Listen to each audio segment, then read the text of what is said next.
आज की इस क्लास में हम लोग देखेंगे मौलिक कर्तव्य। तो चलिए शुरू करते हैं पहले प्रश्न से। पहला प्रश्न कह रहा है कि निम्नलिखित में से किस वर्ष संविधान में मूल कर्तव्यों को अंतः स्थापित किया गया। तो संविधान में मूल कर्तव्यों को अंतः स्थापित किया गया था 1976 ईस्वी में, इसलिए राइट ऑप्शन आपका ए होगा। चलिए अगला प्रश्न देखते हैं कि भारतीय संविधान में मूल कर्तव्य कब समाविष्ट किए गए। कब समाविष्ट किए गए? 1976 में। ऊपर वाला ही प्रश्न है, लेकिन ये दोनों प्रश्न एग्जाम में आए हुए प्रश्न है। तो अगर ऊपर वाला नहीं तो इसको एक ही प्रश्न को देखिए दो तरीकों से पूछ सकता है। चलिए आगे हम देखते हैं। यहाँ पर संविधान के किस भाग में मूल कर्तव्यों के अध्याय को जोड़ा गया। तो संविधान के भाग 4 क में किसको जोड़ा गया था? मूल कर्तव्यों को जोड़ा गया था। ठीक है। और एक चीज़ अगर हम बता दें आपको, जो मूल कर्तव्य थे यह आपके मूल संविधान का भाग नहीं था, इसको संविधान संशोधन के द्वारा संविधान में ऐड किया गया था। ठीक है, भाग 4 क के अंतर्गत। तो चलिए आगे देखते हैं। अगर बात करें जो मूल कर्तव्य है ये कहाँ से लिया गया था, यह आपका लिया गया था सोवियत संघ से। ठीक है। अब अगला प्रश्न देखते हैं। भारत के संविधान के अनुसार भारतीय नागरिकों के मूल कर्तव्य निम्नलिखित में से क्या है। तो दिया है इसमें कि राष्ट्रगान, ध्वज आदि का सम्मान। तो भाई यह आपका है।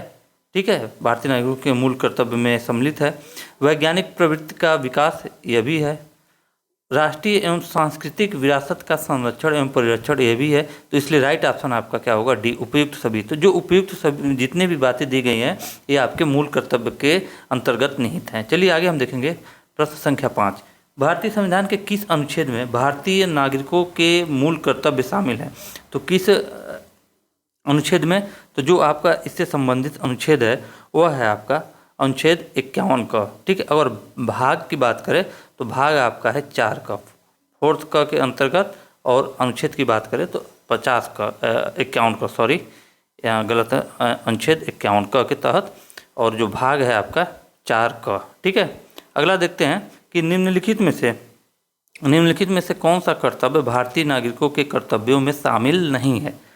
ठीक है, शामिल नहीं है। सार्वजनिक संपत्ति की सुरक्षा व हिंसा का परित्याग करना, तो यह मौलिक कर्तव्यों में शामिल है। सत्तारूढ़ राजनीतिक दल का समर्थन करना, यह आपके मौलिक कर्तव्यों में शामिल नहीं है, इसलिए आपका राइट ऑप्शन क्या होगा? बी। ठीक है। अब अगला प्रश्न देखते हैं। वर्तमान में संविधान में कुल कितने मूल कर्तव्यों का उल्लेख है। तो कुल कितने मूल कर्तव्य हैं? तो वह है आपके 11, इसलिए राइट ऑप्शन सी होगा। चलिए अगला प्रश्न देखते हैं कि निम्नलिखित में से भारत में मौलिक कर्तव्य कौन सा है। तो आपका देखेंगे ठीक है, कौन सा है? सॉरी, यह प्रश्न थोड़ा सा, यह प्रश्न इसका ऑप्शन नहीं है, इसको छोड़ते हैं।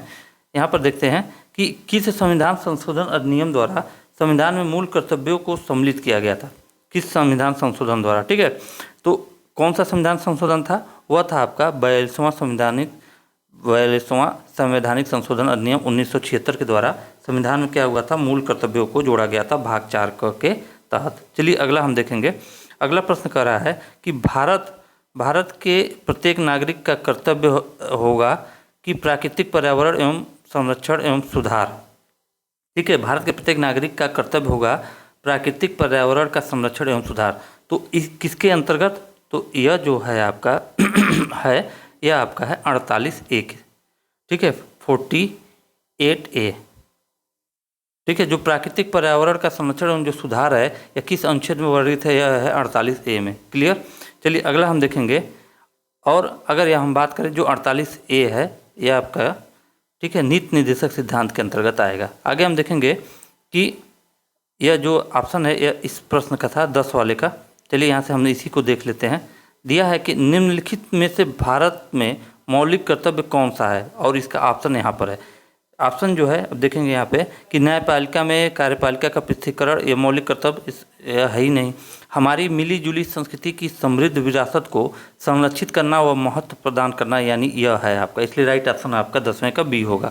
आपका प्रश्न यहाँ पर है। ठीक है, प्रश्न इसका यहाँ पर है और ऑप्शन इसका यहाँ पर है। चलिए अगला देखते हैं कि निम्नलिखित में से कौन सा मौलिक कर्तव्य नहीं है। कौन सा मौलिक कर्तव्य नहीं है? देखिए दिया है कि भारत की समृद्ध विरासत का संरक्षण करना, यह भाई मौलिक कर्तव्य का हिस्सा है।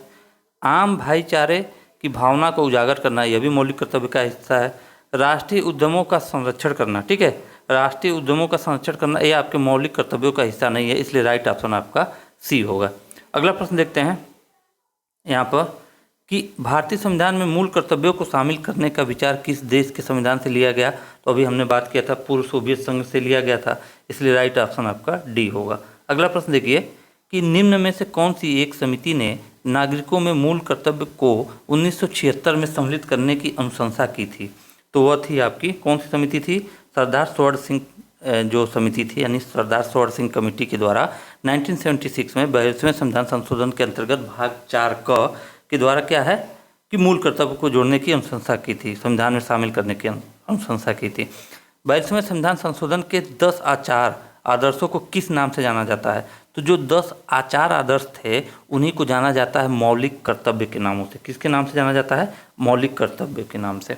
अब उसके बाद हम बात करते हैं कि 1976 में 42वें संशोधन द्वारा संविधान में नागरिकों के लिए कितने मौलिक कर्तव्य निश्चित किए गए थे? तो उस समय जब निश्चित किए गए थे 10, लेकिन अगर प्रेजेंट की बात करें तो प्रेजेंट में है 11। भारतीय संविधान में मौलिक कर्तव्यों की सूची निम्नलिखित में से किस भाग के रूप में जोड़ी गई थी? तो किस भाग के रूप में जोड़ी गई थी? तो भाग 4 और भाग 4 क के तहत। ठीक है। अब उसके बाद हम बात करते हैं भारत के संविधान के किस अनुच्छेद में मौलिक कर्तव्य की चर्चा की गई है? मौलिक कर्तव्य की चर्चा की गई है अनुच्छेद 51A, यानी 51A या लिखा हो 51 क। ठीक है।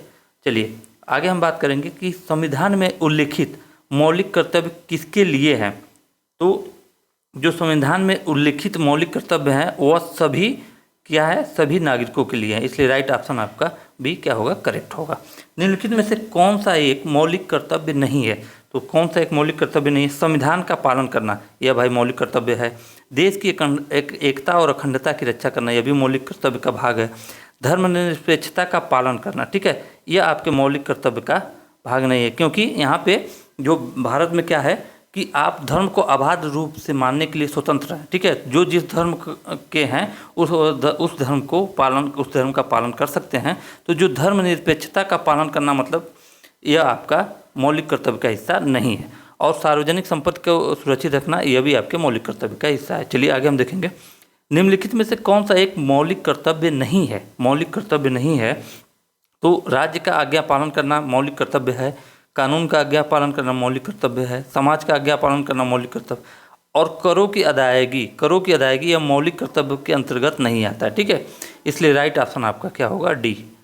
चलिए आगे हम देखेंगे कि मौलिक कर्तव्यों को निर्धारित किया गया, मौलिक कर्तव्यों को जो निर्धारित किया गया था वह आपका 42वें संविधान संशोधन द्वारा निर्धारित किया गया था।